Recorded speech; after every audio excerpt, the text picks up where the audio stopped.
من جديد يتلقى منتخب مصر ضربة موجة على مستوى الناشئين، وهذه المرة جاءت من منتخب المغرب تحت 20 سنة اللي نجح في تحقيق فوز مستحق في قلب مصر. وخليني أقولها بمنتهى الصراحة، المغرب ما كسبناش بالحظ، المغرب كسبنا بالكورة.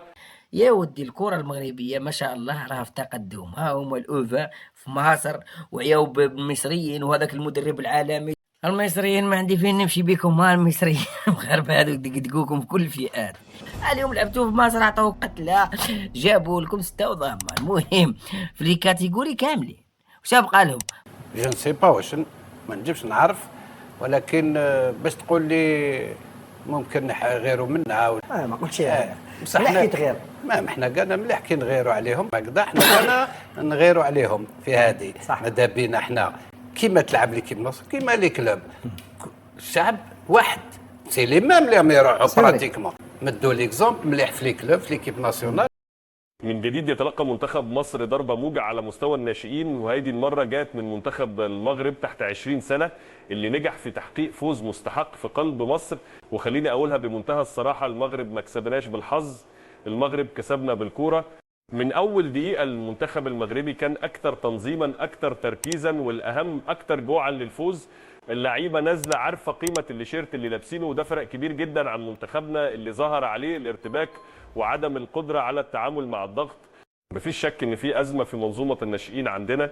خسارة زي دي ما ينفعش نعديها مرور الكرام، مش بس علشان دي على ارضنا، لكن علشان الطريقة اللي خسرنا بيها. غياب الحلول، سوء التمركز، مفيش قائد جوه الملعب ولا بره الملعب. في المقابل المغرب عندهم مشروع واضح، مدرب بيفهم، واللعيبه بتعرف امتى تضغط وامتى تهاجم، وحتى وانت كسبان ازاي تقفل وتقضي على اي امل للخصم. ودي مش اول مره نشوف فيها تفوق مغربي على المنتخبات المصريه في الفئات السنيه. اذا لازم نسال نفسنا، هو احنا بنشتغل صح؟ هو في خطه واضحه للناشئين؟ فين التحضير النفسي قبل الفني؟ اللي حصل النهارده لازم يكون جرس انذار، لان الكره الحديثه بتبدا من الناشئين، ولو مصحين ايش بدري هنبقى بنكرر نفس الاخطاء جيل ورا جيل. تحيه مستحقه لمنتخب المغرب، وفوز في ملعب صعب وسط جماهير وفي ظروف مش سهله، وده يؤكد ان الجيل ده جاي بقوه. اما منتخبنا فمحتاج مراجعه، ومش بس فنيه لكن اداريه وشخصيه كمان. يا ودي الكرة المغربية ما شاء الله راها في تقدم، ها هما الأوفا في مصر وعياو بالمصريين وهذاك المدرب العالمي. وفي الداري نوض الحيحة بقى يبكي ويشكي، لأنهم هاد المصريين مساكين يبكي ويشكي وتا هما يبكي ويشكي. بالتالي دقدقوه. واش غادي تقدر دير كواليس؟ المغرب عنده 40 دولة تقريبا معاه ولا 42 دولة اللي راه مع المغرب في افريقيا. واش بقى لنا هنا؟ جنوب افريقيا واحد الايامات ولا تجبرها روح تمشي للمغرب. كيفاش؟ نهضروا لا لوجيك، ما تبقاوش تبندروا وطبلوا منا وراه غادي يدير. يا ودي راك ما غادي دير والو، يا ودي راه القجع لو كان بغى يطيح المستوى، يطيح المستوى يدخل هذيك المهم نكمل دوك مع المصريين. المصريين هزيمه في الاولمبي بستة، هزيمه في المنتخب ديال الاوديسيه 5. اليوم في مصر وقدامهم بلادهم والاجواء وراك عارف ما زعما. شوف انا نقول لكم واحد الحاجه، الكره المغربيه ان شاء الله باذن الله انا راني نشوف فيها ومتبعها ما عنديش حال، ولكن نهضروا اليوم وصلت لواحد النيفو في كيما قالها فوزي القجع خصهم يحصدوا الالقاب.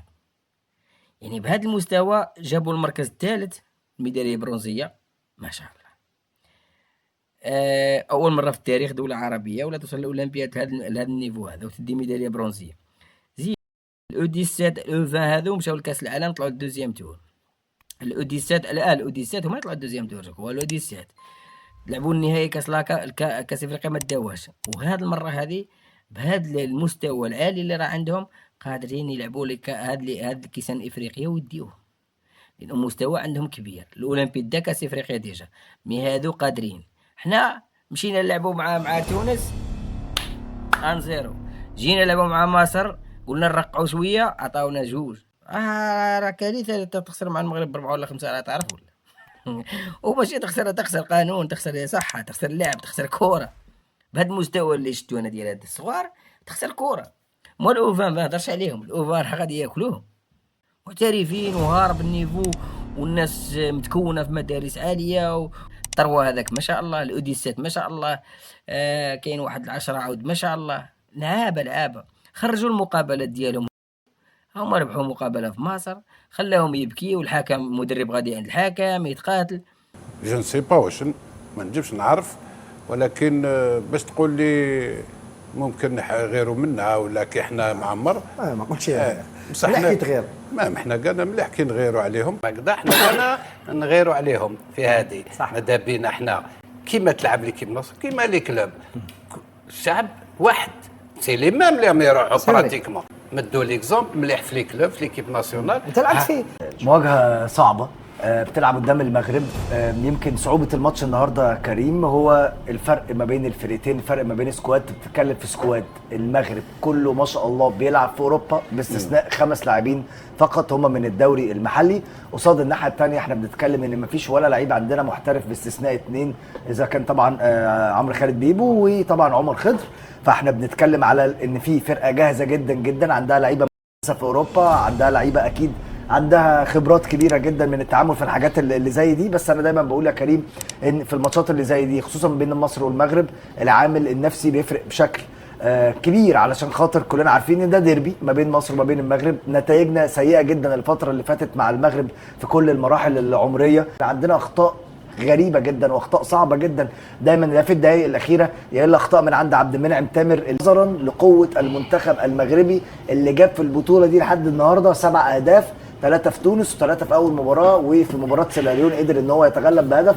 فاحنا بنتكلم في 7 اهداف، ده رقم كبير جدا، زائد طبعا تخمه اللعيبه اللي بتلعب في اوروبا، وده دايما كنا بنتكلم عليه. احنا النهارده 2 لعيبه الوحيدين في منتخب مصر اللي بيلعبوا تقريبا في انديتهم هم احمد خالد كباكا واحيانا مؤمن شريف. مؤمن شريف شارك في 6 مباريات، احمد خالد كباكا شارك في 11 مباراه. غير كده كريم قائمه اكتر لعيب شارك في مباريات ما كملش 4 مباريات، وفي لعيبه اصلا ما طلعتش لعبت مباراه واحده مع فرقتها في الفريق الاول. فهي دي الصعوبات اللي بتبقى موجوده، وهي دي الصعوبات اللي كانت مع ميكالي في الاولمبياد، عدم وجود لاعبين في المنتخب الوطني للصغيرين او للصغار او للشباب او للناشئين بيلعب في الفريق الاول، وده اللي بيفرق في الخبرات يا كريم. لو ترجع لفرقه كابتن شوقي غريب في مباراة مثيرة حسم الأشبال المواجهة ضد المنتخب المصري في نصف النهائي كأس إفريقيا لأقل من 20 سنة التي تقام على الأراضي المصرية، مصدر فكري من جيل المستقبل المغربي،